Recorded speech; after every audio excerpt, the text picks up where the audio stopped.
is that I will do whatever it takes, night in and night out, to stay the World Heavyweight Champion. Remember that, Jeff. Whatever it takes. All right, it is up next. The World Heavyweight Championship on the line. Bobby Roode defends against Jeff Hardy, and it's happening now here at Genesis. Here we go.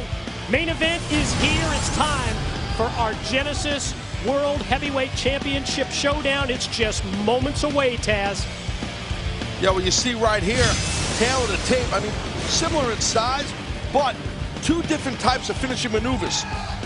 Where the champion uses a submission hold, and Jeff Hardy, well, he's going to go to the air, man, with that swanton. So there's a little bit of a contrast in styles. We'll see how that plays out during this championship title match. Here's the bullet points to preview our main event.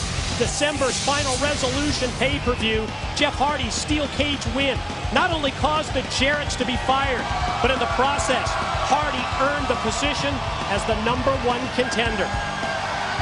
After escaping with the World Heavyweight Championship at Final Resolution, Bobby Roode's cheap shot clip from behind against AJ Styles enabled him to retain in that special overtime ordered by Sting. Sidetracked superstar Jeff Hardy, whose recovery story from personal demons has been well documented, has an opportunity to take his comeback to the highest level. What would be more fitting than a Hardy world title victory tonight to reestablish his role as one of the best ever in the business? Will 2012 be the year of Jeff Hardy or Bobby Roode?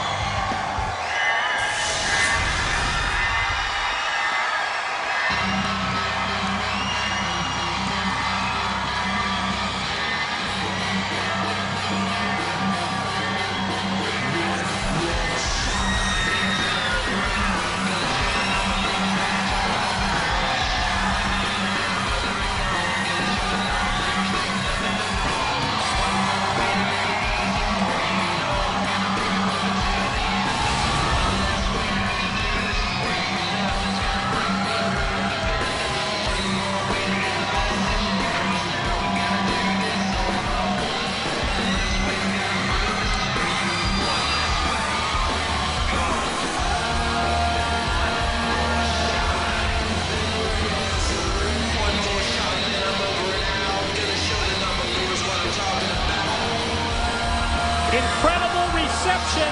Everybody's on their feet at the impact zone for the challenger. Creatures are up and ready for Jeff Hardy to take it to Bobby Roode. There's only one Jeff Hardy, man. And at times I think that's a good thing. It's Jeff. Jeff is out there, man. He's out there, but that's part of his whole thing, man. That's his whole, that's what he's about. He's one of the creatures. He's the head creature. Creature of the night. You're a creature of the night, aren't you, Mike? Sign me up, baby. I've seen you in some establishments. You can be considered creature of the night.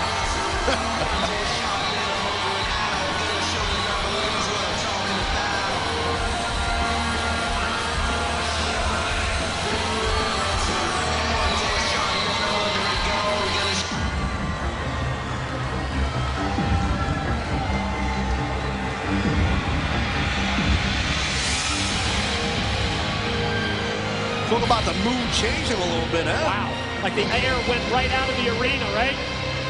Well, that's the aura that the World Heavyweight Champion, just brings out here. When the man will tell you straight to your face and the world's face, he's the leader of the selfish generation. He'll tell it to the face of his own family. He'll tell it to the face of his own friends, like we've seen on Impact Wrestling for the past several months, because in his own words, nobody is getting in my way, be it friends, family. Well, you're right, Mike. Let me interrupt you. I think that as far as friends, the only friend that Bobby Roode has, I think, and he wants and needs is that beautiful gold championship around his waist. That's what Bobby Roode is all about. He wanted his whole career to be the top dog, to be the world champ. He accomplished it. I'm with you on all of that, but it's the way, number one, that he acquired that championship, and it's the way that he has presented himself since becoming world heavyweight champion that has so many of us doubting whether he's really the man that you want representing your company as the world heavyweight champion. Well, everybody has an opinion. I understand where you're coming from. I mean, I'm a fan of this man's style in between the ropes. That, to me, is what it's about. I could care less what he does outside of the ring. To me, it's about being in there and holding a championship where the company is on your back. You're the hood ornament of the company when you're the world heavyweight champion. Like it or not, Bobby Roode is your world heavyweight champion.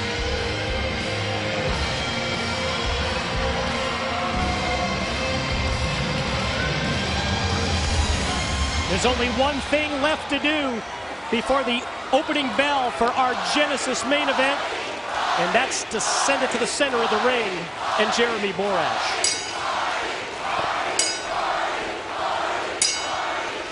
Ladies and gentlemen, the following contest is scheduled for one fall and is your main event of the evening. When the bell rings, the man in charge, TNA official, Mr. Brian Hebner. And now, live from Universal Studios, Orlando, Florida, it's time for your Genesis main event of the evening. Introducing, first of all, standing in the corner to my left, he weighed in this morning at 228 pounds and comes to us from Cameron, North Carolina. He is the current #1 contender for the heavyweight championship of the world.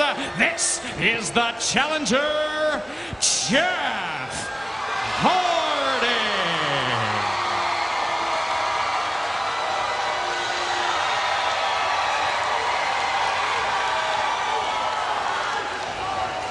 And now, introducing, standing in the corner to my right, he weighed in this morning at 238 pounds and comes to us from Toronto, Ontario, Canada. He is the current reigning and defending TNA heavyweight champion of the world, Bobby Roode.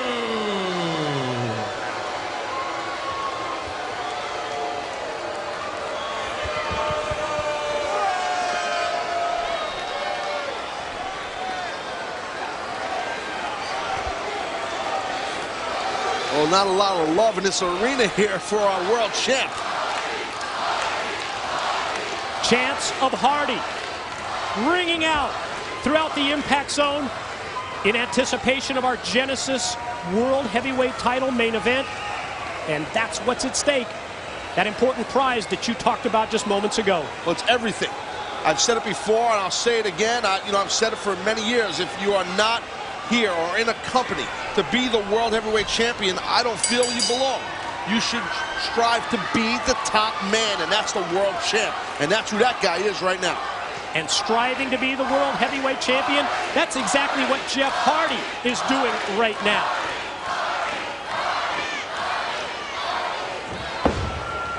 As we said earlier, Jeff Hardy's a former world heavyweight champion, so if there's anybody credible enough or able enough to do it, it definitely is Hardy. I loved what we heard from the man in charge, Sting, this past Thursday night on Impact Wrestling when he called Jeff Hardy out. He told him how impressed he was with how Hardy has been able to maintain during this recovery period. How he was given, just like Sting, a second chance, and how Sting capitalized, and he's been running with it ever since. Now the creatures are back. They look up to Jeff Hardy, and Sting said, I not only respect you, but Jeff Hardy, I give you my 100% endorsement. High praise. Oh, absolutely. And I mean, Jeff has obviously turned his life around, and kudos to Jeff. I'm happy for him for that, and I'm proud of him. I'm glad he's done that for himself, and let's see if he could really kick off 2012 and be crowned the new world heavyweight champion. He's got a pretty heavy-duty mountain in front of him, and that's that guy right there in the black trunks and the black boots named Bobby Roode. So right now, Roode trying to control that left arm of Hardy. those arm ringers right there and just really trying to rip apart that elbow joint of Hardy. Pretty basic, but pretty effective offense of the world heavyweight champion. Two different styles here, not just in the ring, but as a lifestyle. I mean, you got the world champion who's, he's living a high life. Very expensive suits and clothes and jewelry and drinking fine wine. Well, whoa, Jeff Hardy, he'll love to just go to a Waffle House and hang out with the creatures, man, his fans, and just hang out and have a covered, smothered, and brothered, whatever they call it. Close enough. Yeah. I mean, that's one aspect of it. That's outside the ring. But now let's take everybody inside the ring and talk about the contrast in styles from that standpoint. Well, the champion, Bobby Roode, he's a type of ground and pounder. He's not going to make a lot of mistakes during a match because he doesn't take a lot of high risks, put himself in a high-risk situation. He keeps himself based, and he's just perfection on all of his offense. Where this man right here, Jeff Hardy, he's reckless. Jeff Hardy will come at you from anywhere in that ring. He's reckless, he's wild, he's unpredictable. And that's what makes him so effective as Hardy in the corner. Using the leg strength there against Roode. Catches it, inverted atomic drop. Oh, wow. Double leg drop, and then the drop kick in tight right into the chest and the follow cover for two.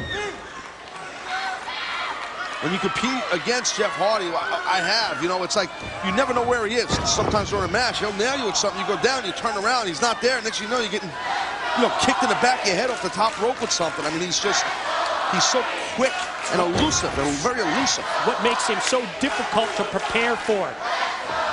The other thing I will tell you, too, about Jeff Hardy, he's extremely resilient. I mean, he can take a world of punishment. And it's just a load of intestinal fortitude in the man. So, and he can dish it out like that clothesline. Keep your eyes on Hardy here. Never know where he's coming from, whether he's going to slingshot over or use his legs right through the ropes to connect with the chest of Roode. And now Hardy goes outside to meet the champ. Here he comes. Oh boy! Wow! Flying clothesline right there on the outside. Ouch! And I think he hit his elbow on the concrete on the way down. That's that same arm, that elbow, where Bobby Roode was doing those arm ringers and those arm breakers too. So think of the potential finishing moves for Bobby Roode. He's got several of them in his bag of tricks, but yeah, and an arm bar as well. I mean, I see exactly what he was up to with his offense in the early going, and he's probably happy if he saw Hardy's elbow strike the concrete. Yeah, I'm not sure he did because he was busy getting hit himself, but but you never know. I mean, I don't tell you what, the knee of Bobby Roode just got driven into those steel steps. What's Hardy doing here? Clearing out the creatures from the ringside area and positioning the ringside steps. You talked about his unpredictability. Who the hell knows? You just got to watch it and see. Oh, my man! That was sweet right there by Jeff Hardy. And what do you do if you're Bobby Roode? You're just trapped with your back against the steel guardrail, and here comes Hardy at full speed with the drop kick. That was just massive impact. And Hardy, let's take a look. Watch this. Watch the impact here. Boom! Look at that. I think Hardy also made contact, his leg or knee, with the guardrail. Favors it as he comes in, but still able to roll the champ in and get two.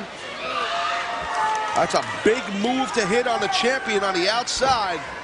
Definitely can turn the tide and wear down Bobby Roode with that.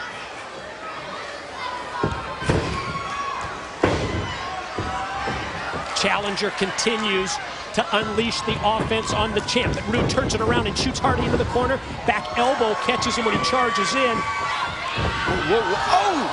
Hardy quickly to the top, but even quicker. Roode comes in, cuts him off, and crotches him. Well, that's the thing, Jeff Hardy, as we said earlier, just taking a lot of chances. He's done it his whole career. Someone that's calculating as Roode is going to exploit that and take advantage of it. Defenseless Hardy hung up in the corner. And the door's open there for Roode to strike. He does with the boots repeatedly in the corner. Tell you what, Jeff, his leg was hung up while he was upside down in that tree of woe in between that top rope there. His ankle might have got a little tweaked around there a little bit. see him limping around. I don't know how badly he's injured. Backbreaker across the knee by Roode. Follow pin attempt, and Hardy still able to power out, but you're right, that's something we've got to watch. It started when they went into the guardrail and he was favoring the leg, and we saw it again there. Yep, and you see right there, Roode, he knew it. He's pinpointing his offense to what he perceives to be the injured limb of Hardy, who's sent back first into the corner, and then the shoulder block from Roode.